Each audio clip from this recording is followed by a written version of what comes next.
Do you really need to exercise? I know lots of us are asking the question if we really need to, or can we kind of skip by for a day or two? Well, we have Omuugn with us today, and today we're looking at the insights and wisdom of Omuugn. And one of the chapters here on page two, I believe 211 to 213, we have a whole section here on exercise and the importance of exercise. And do you need to use exercise as part of your regular life, or can you skip it? That's something we're going to unpack today with Omuugn. Now, I want to share a secret with you. He's 79 years old, perfectly cognitive, perfectly in shape, very active, and we want to know why. What are you doing? What are you doing that's right to keep yourself healthy? And how can we implement that in our own lives? So please help me welcome Omuugn. How are you today? Oh, I'm great. How are you doing today? I'm very good, thank you. Today's a subject that is very near and dear to my heart. It's something that I was brought up with it from a very small, a very young age as a small child with a lot of activity inside our home. Now, for those of you that are just joining us and do not know this, or those of you that are watching the replay, Omuugn is my dad. And so this is something that was a lifelong practice. And so I want to hear from Omuugn why he values exercise as part of a daily routine. And we have a Facebook user here that says, "Hi from Seattle." Hi, we're glad that you're joining us and welcome.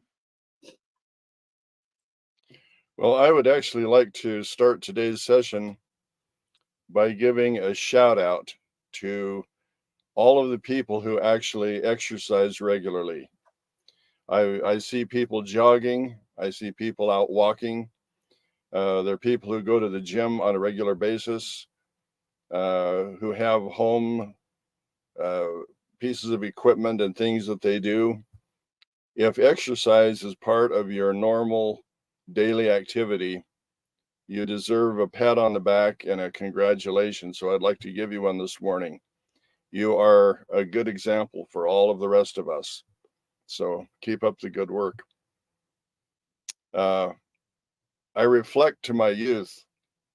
I lived in a time of yore where there were no computers. If you wanted to know what the news was, you had to buy a newspaper. Uh, there were a lot of blue collar jobs. There weren't as many office jobs where people were behind computers and utilizing technology. Everything was more hands on. Mm-hmm. And so there was a lot more movement in our daily lives than there is today. We've actually created kind of a situation in our world where more and more and more of our employment is sitting behind a desk and sort of a sedentary lifestyle.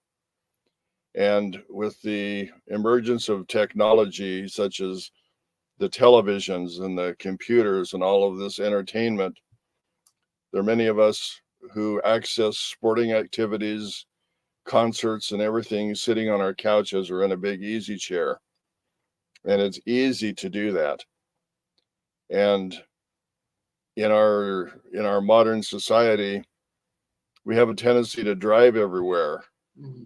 And when I grew up, a lot of our transportation was walking or riding a bicycle. Uh, there was just more physical activity in everything that we did. So I think we need to be aware of the times that we live in. And as the times change, we have to change also. We have to adapt to a different lifestyle. For example, incorporating exercising into our life. We have to maybe park further away in the parking lots at the stores that we visit so that we can walk to and from the store. I know that there's a tendency to find a parking place as close as you can to the door so that you don't have to walk as far. We have elevators and we have stairs, and most people will take the elevators in a building. And so it's better to use the stairs if you can. It's just healthier and it's more movement. And so looking for ways in which we can incorporate movement and exercise into our lives, it's just a healthier way to live. And we have to go out of our way to think how to do that. Instead of looking for the close parking space, park further away. You're going to have less dents in your doors and in your automobile if you do park in the other end of the parking lot where no one wants to park because it's too far away. We are those people. Every time we park, because my husband doesn't want the dents in the car, it's not because of exercise, but we park like the complete opposite end of the parking lot. And then as we get out of the car and we're walking in wherever we're going, he always takes my hand and he says, "Let's be in love." And I think that's really kind of fun because then we have like a little minute where we can be in love as we're walking to the event or the store or whatever it is, but also getting a little bit of exercise in. I want to ask a question because this is really interesting. And I noticed that from an early age, you created environments where there was exercise. I know that you would work a shift or a double shift. And when you got home, you would be physically exhausted. And yet you would take off your shoes and you would roll around on the floor with us. You would wrestle, you would play tag, it got you worst, got you last, all those kinds of things where there was a lot of motion and movement. And you were chasing the kids and we were running around the house. And we weren't screaming so much as just like we're having fun and just playing tag and things like that. And you didn't have to do that, but you made that a part of every day when you got home from work as a way to activate all of us. And I think I might be wrong, but I think it was to burn off a lot of our excess energy so that you would wear us out and that you could tuck us in bed and we would actually fall asleep. But tell me more about that process because there was a lot of activity when we were young.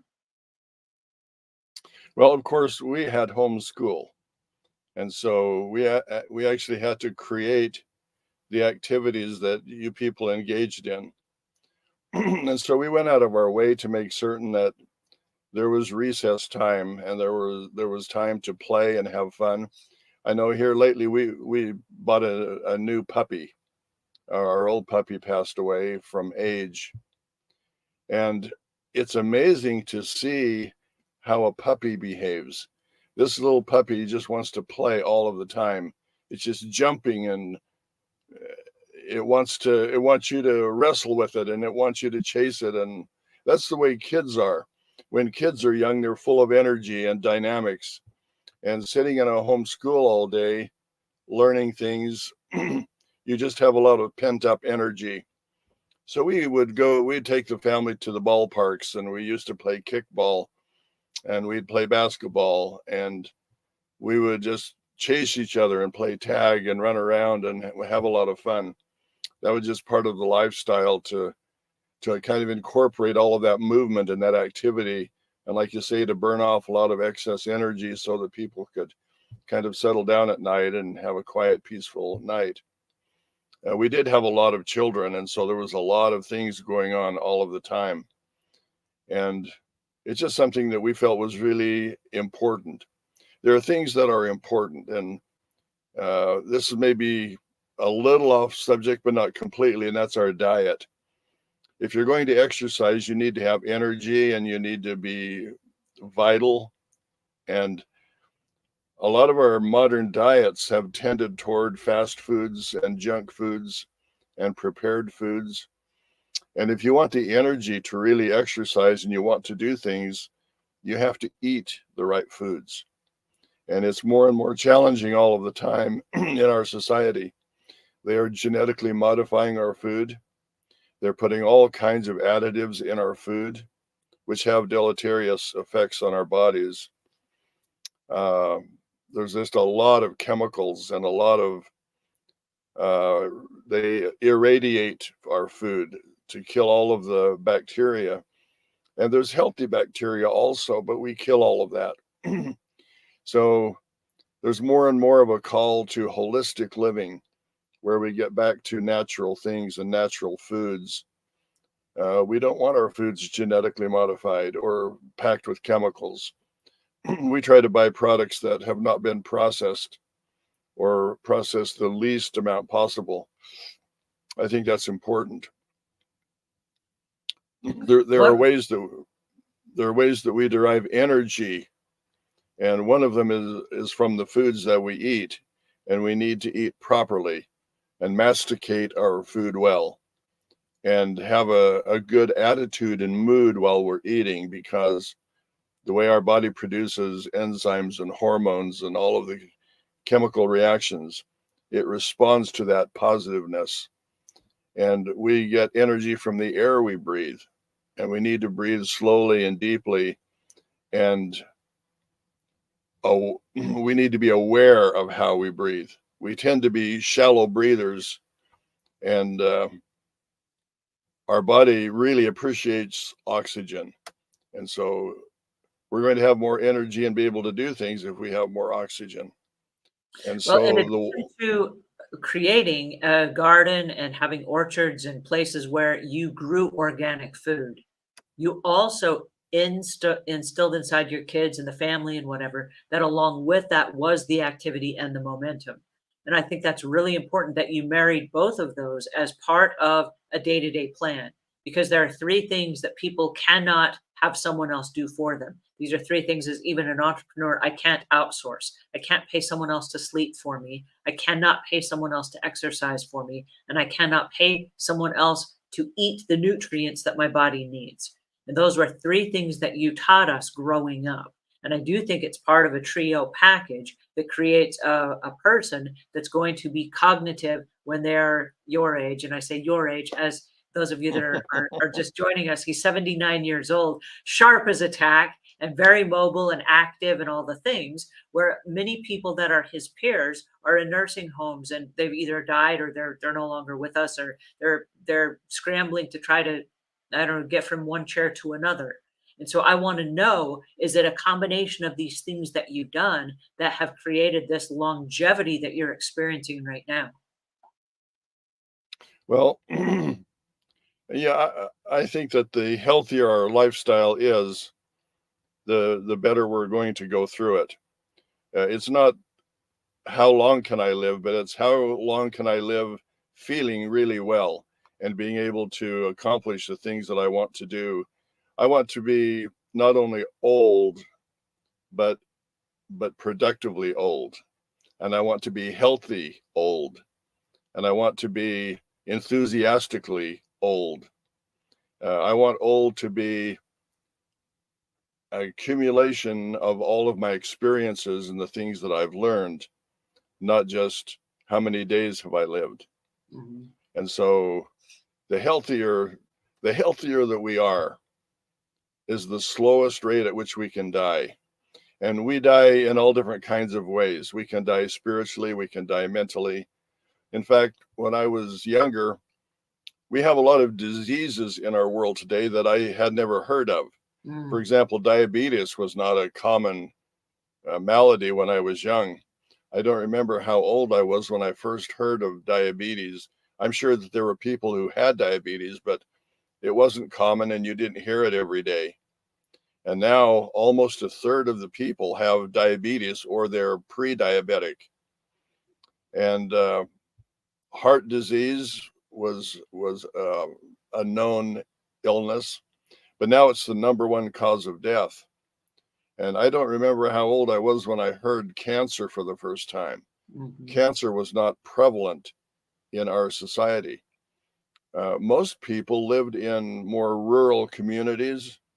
There were more farmers and small farms, and people were producing foods right off the farms. And we didn't ship everything in from Mexico or some other country.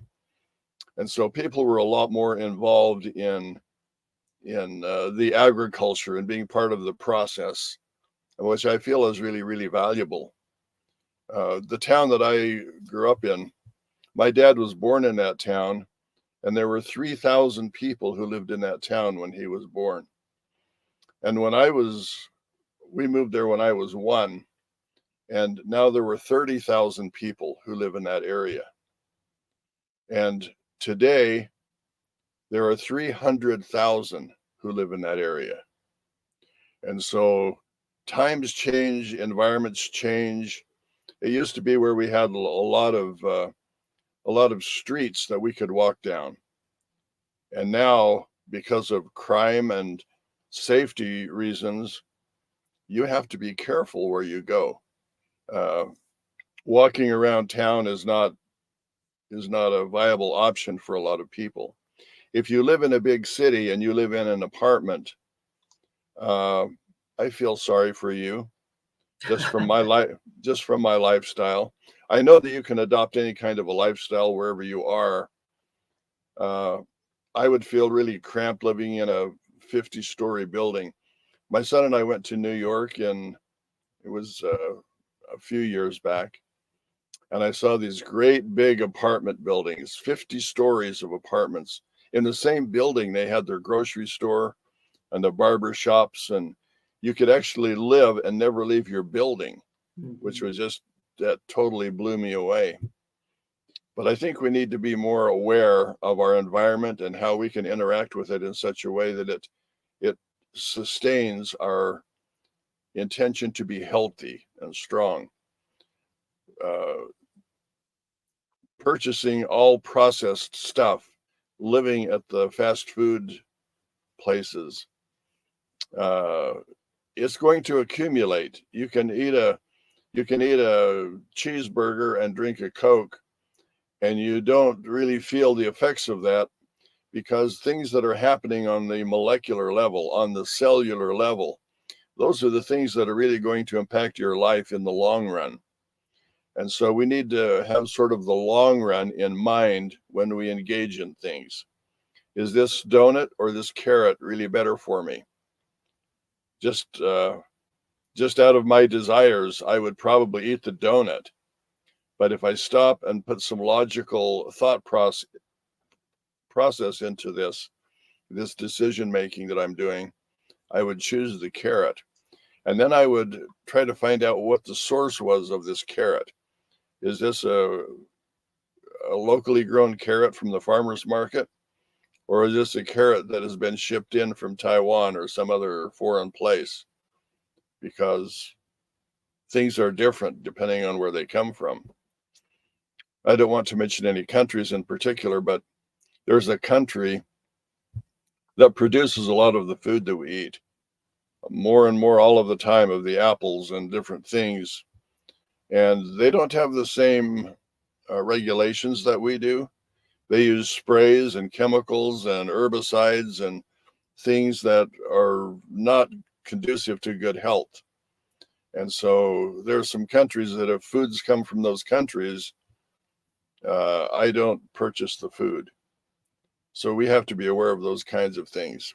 Speaking of awareness, I know that when you were young, you were really an avid tennis player and you played a lot of tennis and you were very active and you did a lot of physical sports.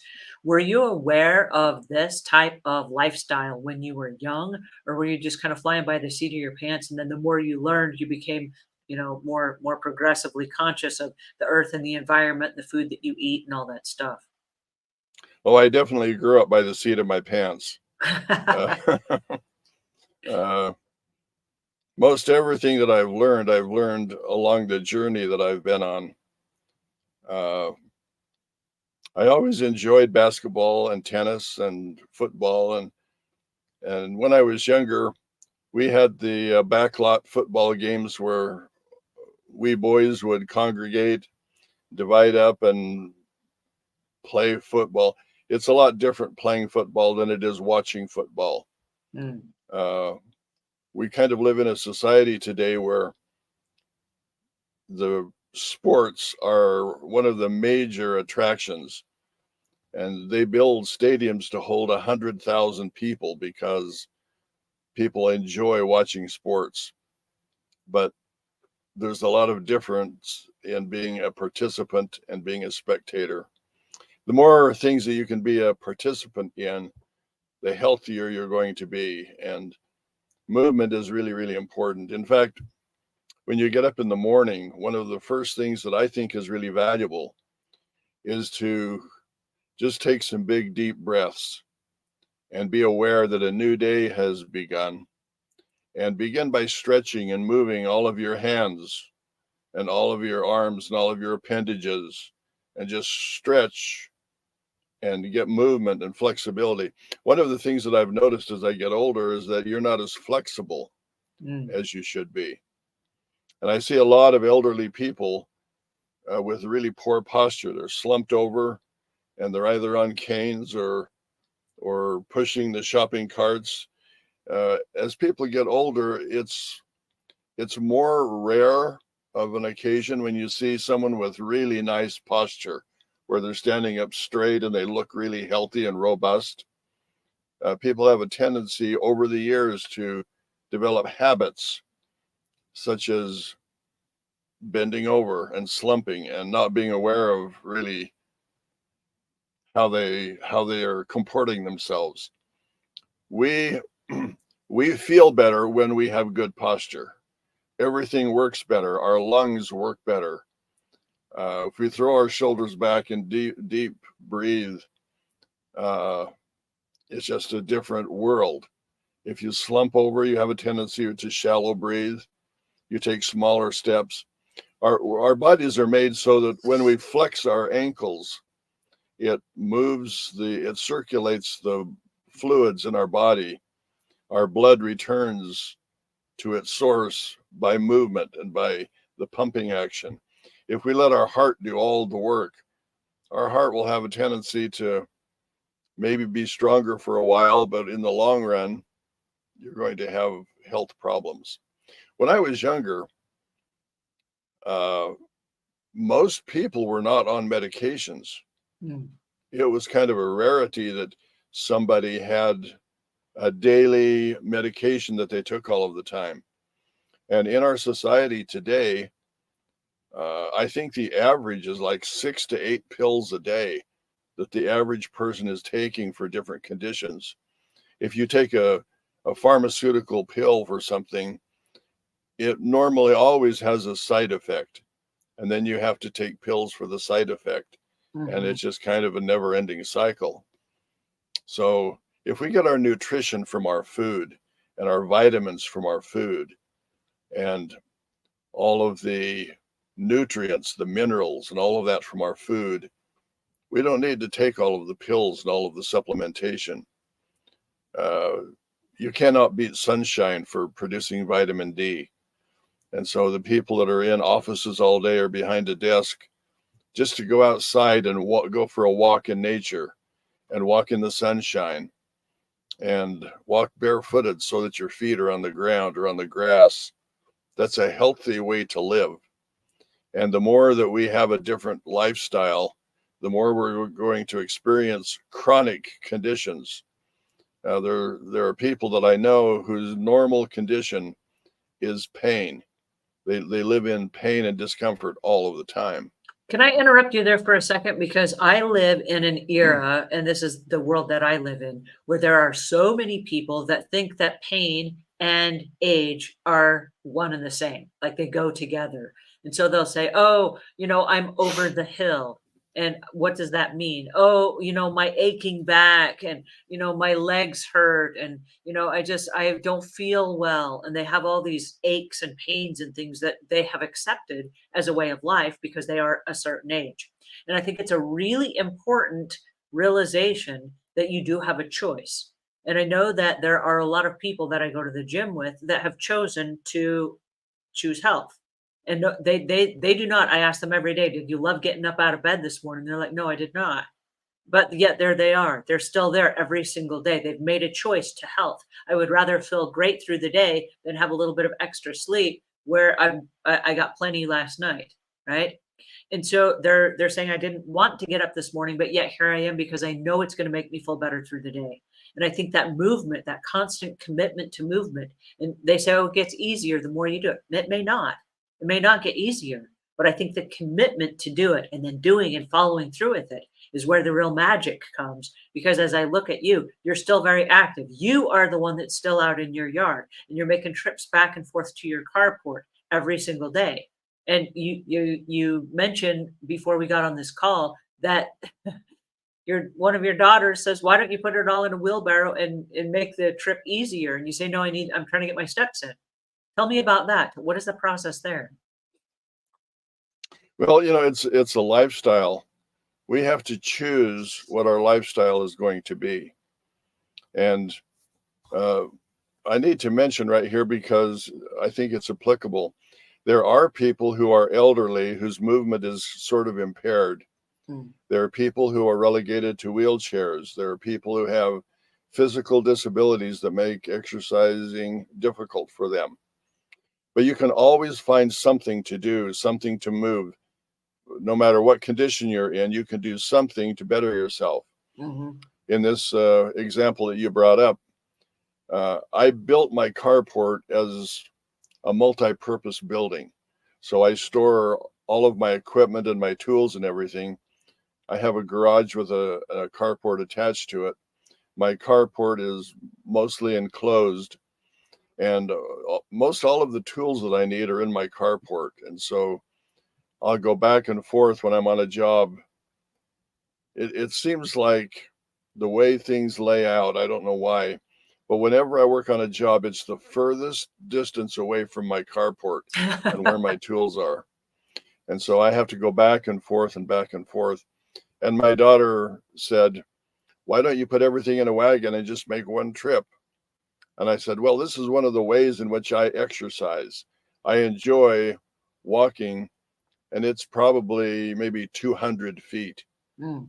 I have to walk back and forth and walk back and forth. Uh, I find ways to incorporate into my lifestyle movement and activity.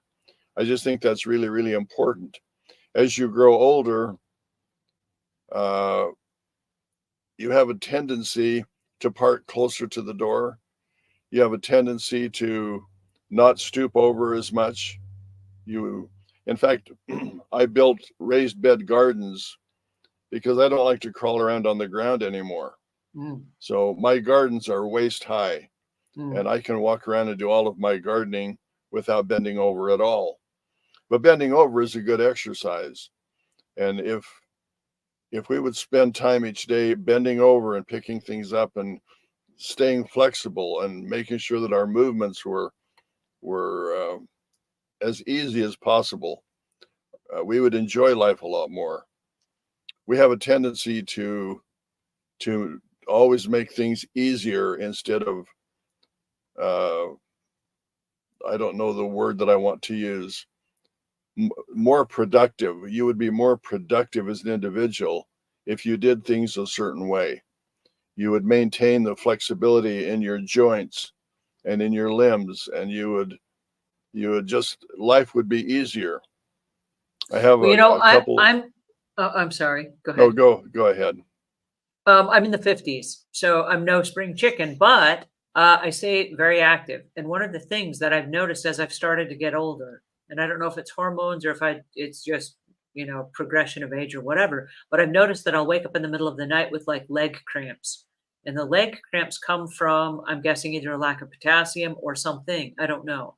But what I do know is I will get up in the night and I will get a drink so I stay hydrated. And then I use the facilities and then I eat a banana, and the banana gives me extra potassium so I don't get leg cramps. But then I walk around for a little bit and I'm like, okay, I moved. Now I can go back to bed again. I'll fall back into a deep sleep. I'll wake up a couple hours later and I'll repeat the process.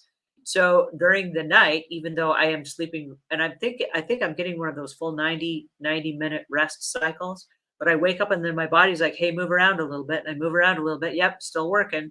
And then I go back to sleep again. And I find that as long as I keep moving, I feel good. But like when I first wake up, like my whole body aches. I'm just like, I can't get out of bed. And I ache. I feel achy. And then when I get up and then I move around it and I get everything going again, then I'm like, hey, I'm okay again. I'm all right. Have you had anything like that where you have to just get up and move on a regular basis? And I ask the question because while the sedentary lifestyle that you mentioned is so common, it became even more common when all the electronics came out and little babies were given iPads, and then they grow up and they live a life just glued to their electronics. And so now, like you said, we're seeing more obese kids and we're having more diseases. And then there's side effects, more depression and more things that I think are happening because there's not the movement and the exercise and the activity. And then one of the things is I've got a Fitbit, and the Fitbit will alarm me, like it like shakes every hour. And then there's a little picture of a guy with his arms above his head, like get up and move around. And then there's a little wheel, and if I get 250 steps, then I complete the wheel. So even the devices that we're wearing now are reminding us to like get up and move every once in a while so that we don't become cramped and stuck and stale in our movements. What is your experience with that? Yeah, I've seen some articles lately that say that you should not sit for more than an hour without getting up and moving around. And the more you sit, the shorter your lifespan will be. Mm. They've proven that medically and scientifically. So we're designed to move. Our bodies are designed to move. We're going to be healthier and feel better and have more energy if we move around and utilize our bodies the best that we can. So as far as having aches and pains, I really don't have any. Um, as far as having cramps at night or something like that, I really don't experience that. Uh, I for my age, and the doctors say, well, if something is wrong, it's because you're getting older, like you say.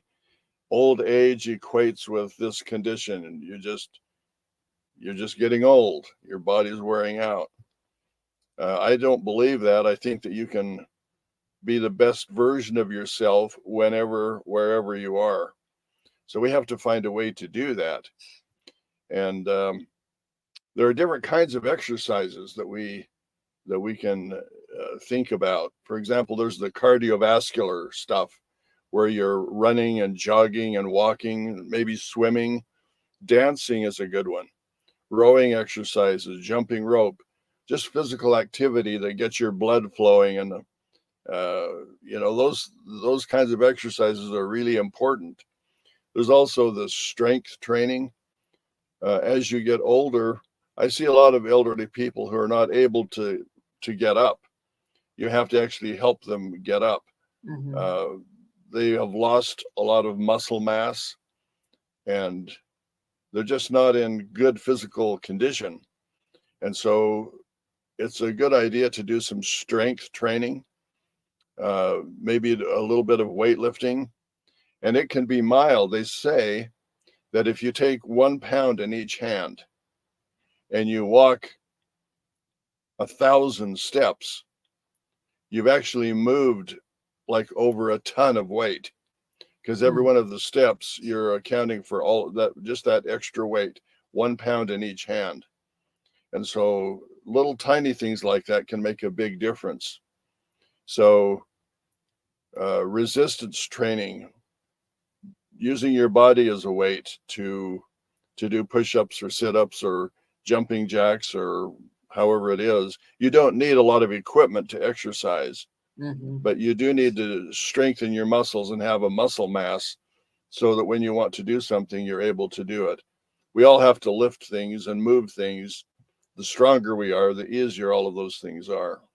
Well, a minute ago you mentioned that there are a lot of people that as they age, they have a hard time getting up and you have to help them up. And I knew about that. I mean, I've helped people up, but I just discovered something that I've never seen before. And it came to my attention because we're having a yard sale this week.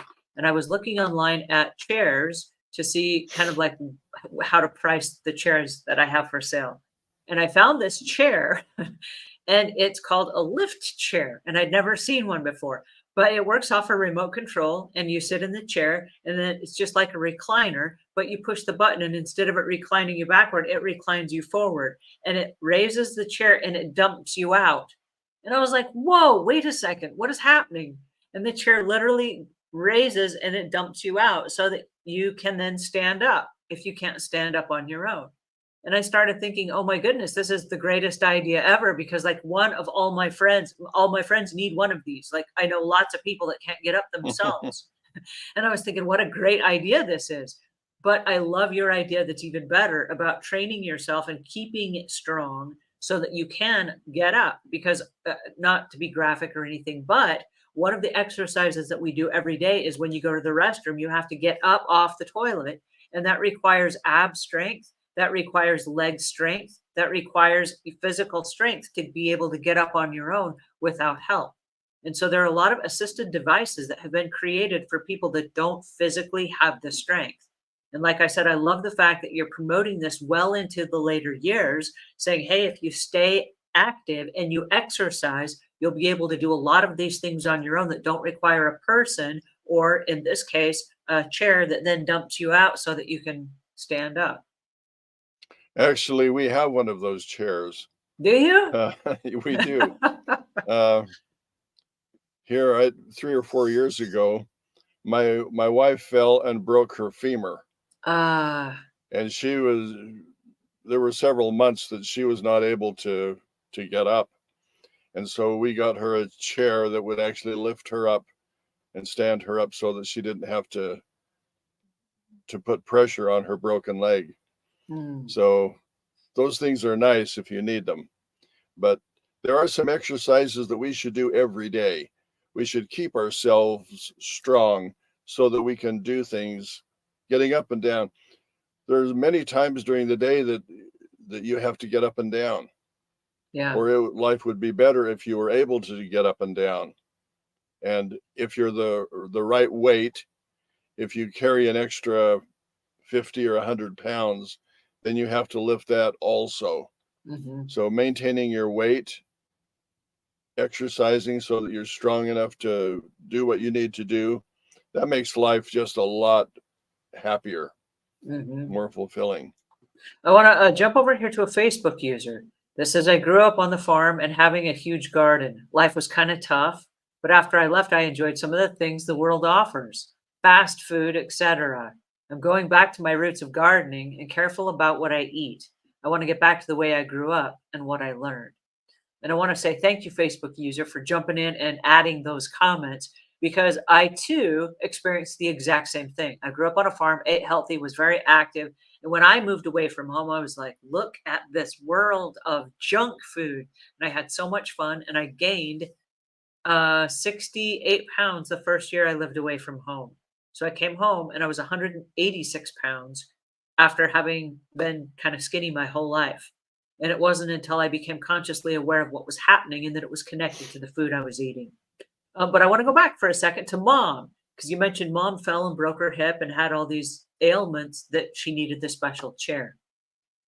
I noticed also that you created a gym in the house so that she could have with stability, like a treadmill and a way to walk and exercise even through the winter months. So tell me about that because your values of exercise have not just been when we were young as kids, but you have impressed this on us our entire lives. And now that you guys are seniors, you have created a gym in your house for those days when you're not able to get out and either go walking because of the weather, which it is dangerous if it's slippery and it's icy outside, or if you are unable to get to a gym nearby because you live in the country.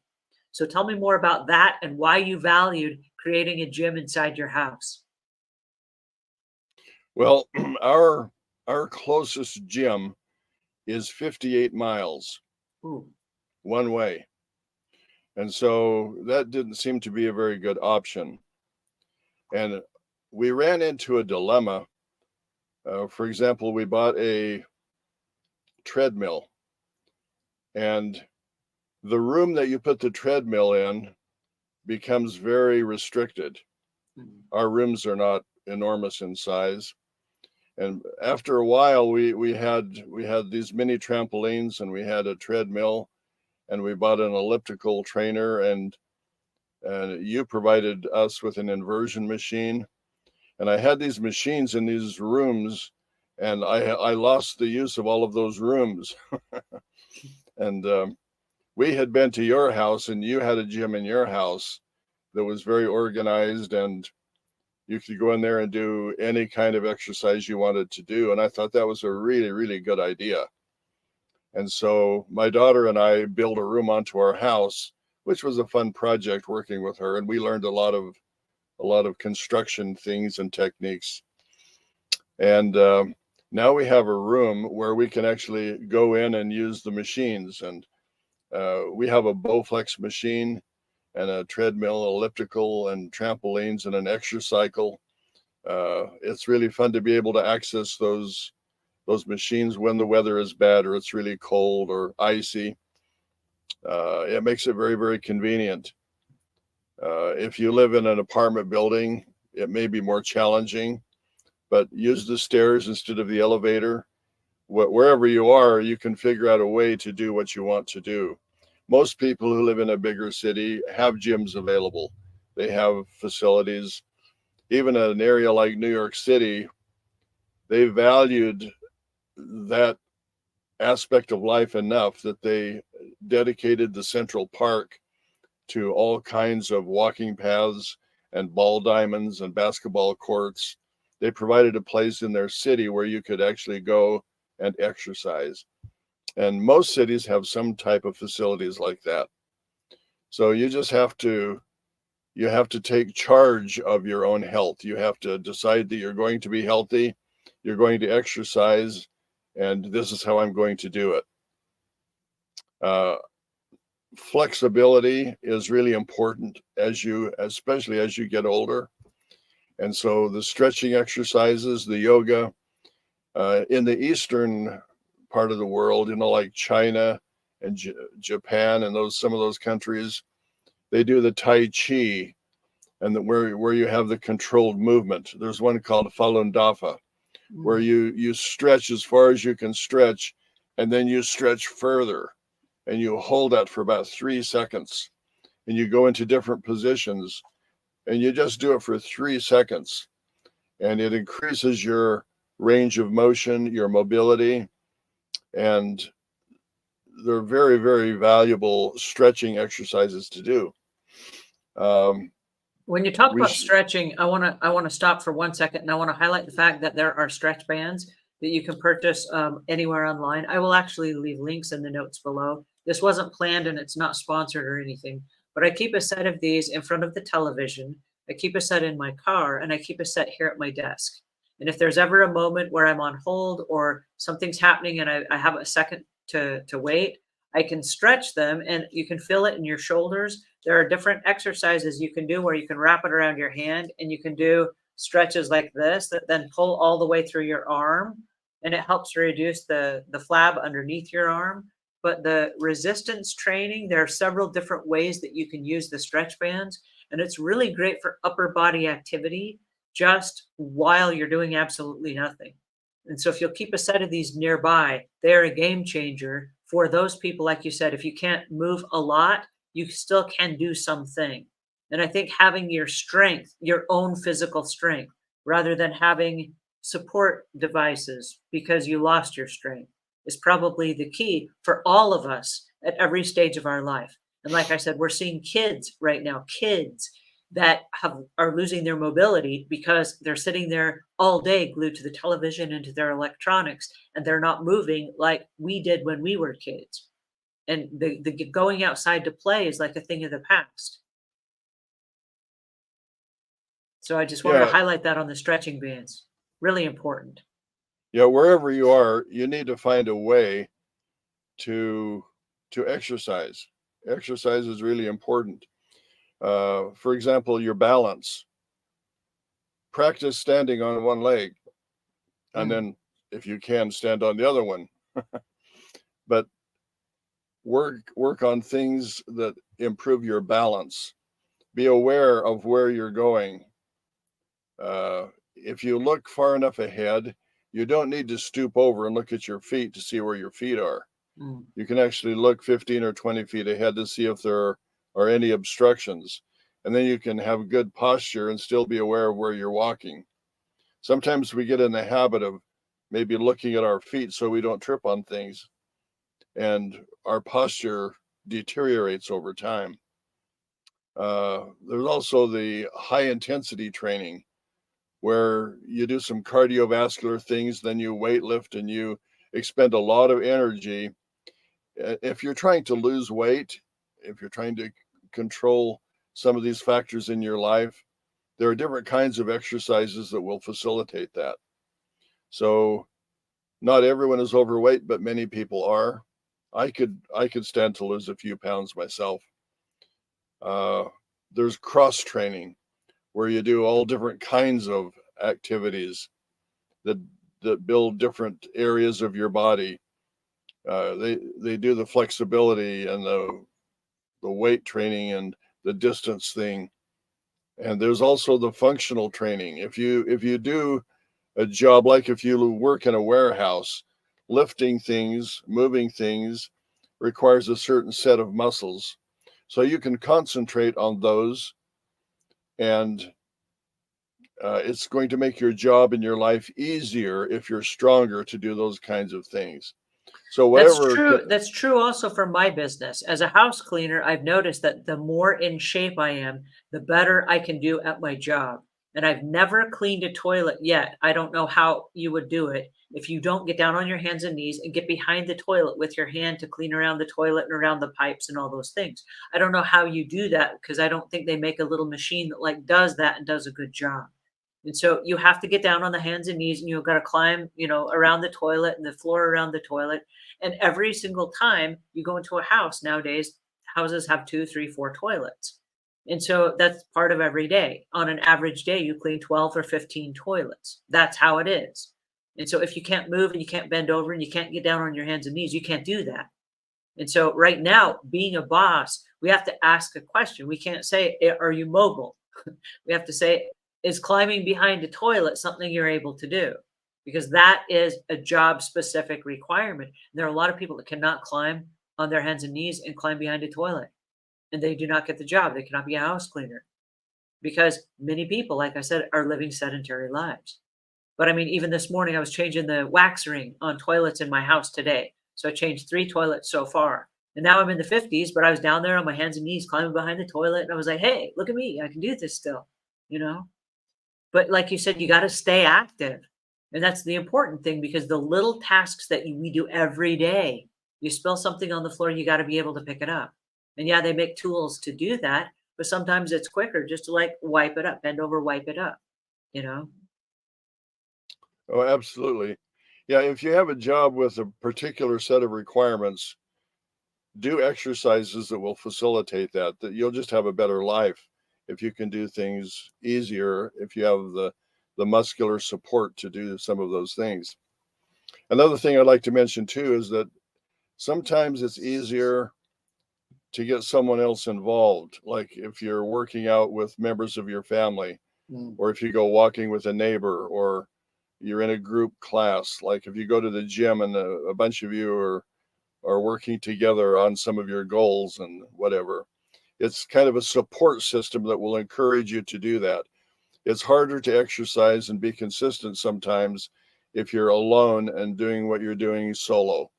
Mm. You have to kick yourself in the seat of the pants, and some people don't like to do that. So, engaging in exercise with others is an encouragement for both of you, actually, or all of you, as the case may be. And some communities have classes where you can go and they have dance classes or aerobics, and you can join a class that does things that you would like to do, where you have an area of interest. I think that's important. So one of the things that I've done in my personal life is every once in a while I'll make a new friend and they say, "Hey, we should go out for drinks." And I don't drink. But I said, what we should do is let's meet at the clubhouse because there's a clubhouse in my neighborhood and we'll walk around the neighborhood first thing in the morning. So instead of drinks, because the whole purpose of the drinks was to sit there and socialize, but now we can socialize while we're out walking. And so that gives us the opportunity to walk and talk and still get our exercise in for the day. And I know that some of my employees have said, "Hey, can I schedule an hour with you that I need to go over some stuff? Meet me at the clubhouse and we'll walk and talk." And so that gives us again a chance to walk and get the movement in while we're still chitty chatting or whatever. And I think that's an awesome opportunity just to kind of like build in those moments where otherwise you'd be sitting there again lethargically not doing anything. I totally agree. And I would like to go on a little tangent here. Okay. I enjoy tangents. Um, there there's an area of mental exercises, and there's an area of spiritual exercises, Mm. and there's an area of emotional exercises. And I don't want to be just totally focused on the physical exercises. To have a well-rounded life, we need to look at the different aspects of our nature. And there's a way to exercise all of those different uh, facets of our nature. Some of the physical exercising impacts those things. In other words, if I'm struggling emotionally, physical exercises will give me a way to channel a lot of that anxiety and frustration or whatever I might be feeling, we can channel that into physical exercises. Mhm. There's also the intellectual exercises where our minds are working on projects, that we don't just sit and watch television all night, or uh, we need to spend more time using our mind for creative, constructive things. Mhm. It keeps our minds sharp. There were a lot of diseases when I was young that I had never heard of, like Lou Gehrig's disease or Alzheimer's. I had never heard of Alzheimer's until I was in, my mid 30s or 40s. A lot of these cognitive diseases, dementia, uh, I'm sure they have a lot of causes, but the proper nutrition and exercises will keep our minds sharp. It's easier to live in a spiritual dynamics if you feel well. Mhm. If we call it proprioception, where you just feel well, you feel energetic, you're excited about things, you look forward to things, you live with the anticipation tomorrow is going to be better than it is today. And there's a world of exercising with concepts like affirmations. If I have an affirmation that I'm going to be healthier tomorrow, that my body is working better, that I'm more aware of things, it's a discipline and an exercise that will bring me more clarity, and it my body responds to that. Mhm. If I have an affirmation that I'm more flexible, my body will respond to that. Where if I tell myself, well, I can't bend over anymore and I'm not flexible, and we get into a mindset where we believe our mindset, and we become more and more unhealthy. Mhm. And so we need to be aware of our self-talk, and whether we're being negative and discouraging ourselves or telling ourselves that we can't do things. We need to be more positive. There are these exercises that impact every area of our life: physically, spiritually, mentally, emotionally, whatever it might be. And there are exercises for every one of those areas that are really, really important. And we don't want to overlook that. Not everything is just physical exercise. Well, one Although of the physical exercises that I learned from you, though, and I've carried this with me through the entire life that I've had, was the mini trampoline. And I use that to this day as my jump start. So if I'm feeling like I feel really lethargic, I will jump on my little mini tramp for like 90 seconds to see if that will reboot and change my situation. And if I'm feeling really sad and depressed, which is the emotional side that you mentioned, I will jump on my little mini tramp to see if that will reboot everything. And if I ever hit that wall like 3, 4 o'clock in the afternoon where you're kind of like hitting a slump and you need, I don't know, a cup of coffee for most people or some kind of a boost, I'll jump on my little mini tramp and kind of like get going again. And tell me about the mini tramp, because not only do you have a mini tramp, but we've always had the big mini tramp, or the big tramps, the 10 or 14 feet, the big trampolines as well. But the little mini tramp, I mean, I've got one in my house, I've got one in the other room. And if I get up and I leave the room, when I come back in, it's mandatory before I sit down that I jump, I jump again on my mini tramp to kind of get going again. And so a lot of the different things that are connected that you mentioned can be triggered by movement. And I think it's a really, really important thing that you're talking about. Tell me about the trampoline and why that was so important to you, because I know you still have mini tramps in your house. Well, I'm a believer in the trampoline. We have a 14-foot trampoline, and we have an 8-foot trampoline, and we have two mini trampolines. And I my favorite one is the eight-foot one. It's easier to get up on and off of. I got it especially for my wife, because it's harder for her to climb up the stairs to get on the 14-foot trampoline. Mhm. But the compression when you're going up and down on a trampoline, it moves the lymph through your body. It compresses things and then relaxes things. It's just a constant movement, really, really healthy. And They say that jumping on the mini trampoline for 7 minutes gives you the same physical benefit, I suppose, as walking a mile. Oh, wow. So if you jump for 7 minutes on the mini trampoline, it's like walking a mile. So you get the benefits of maybe walking a mile plus all of the compression and the movement of the body fluids. And if you have any kind of a joint problem, that's very minimal on your joints. It's not like walking on a hard pavement or something.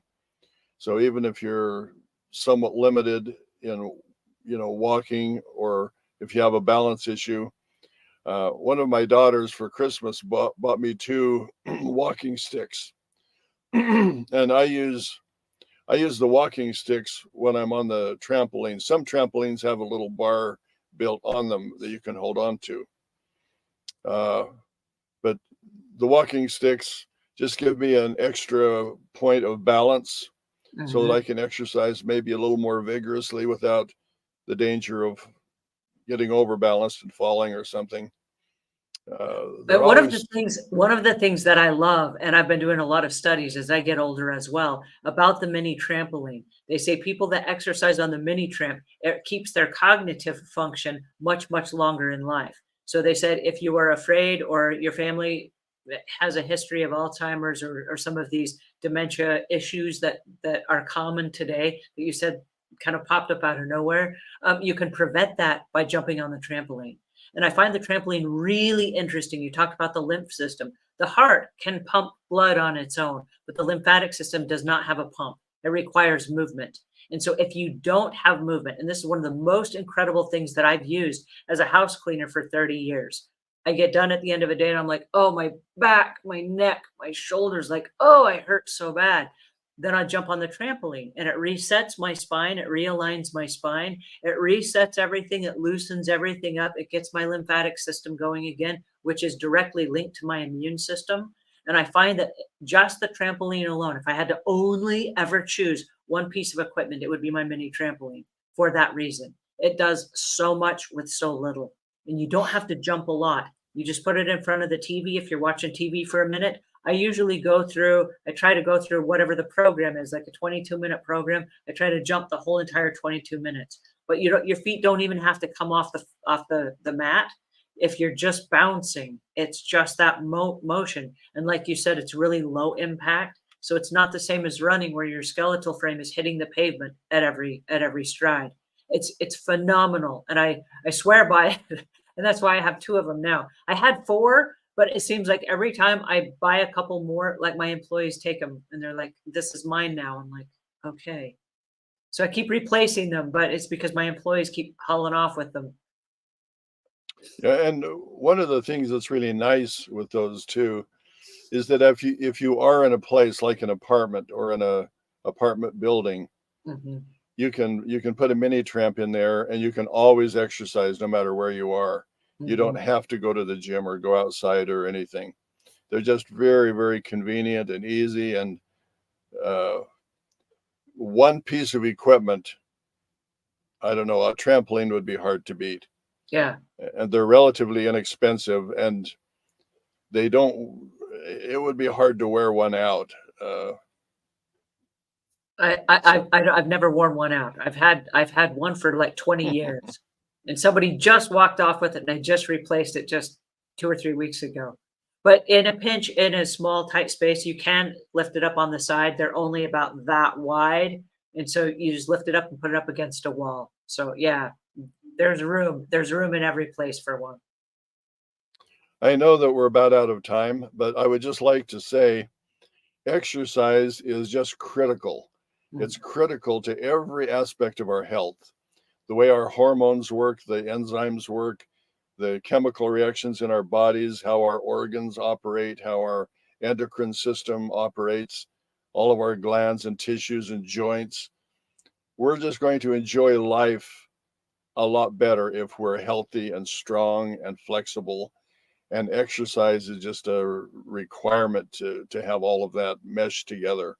Watch your diet, eat the right foods, holistic living, exercising. you're just going to enjoy life a lot more if you do that.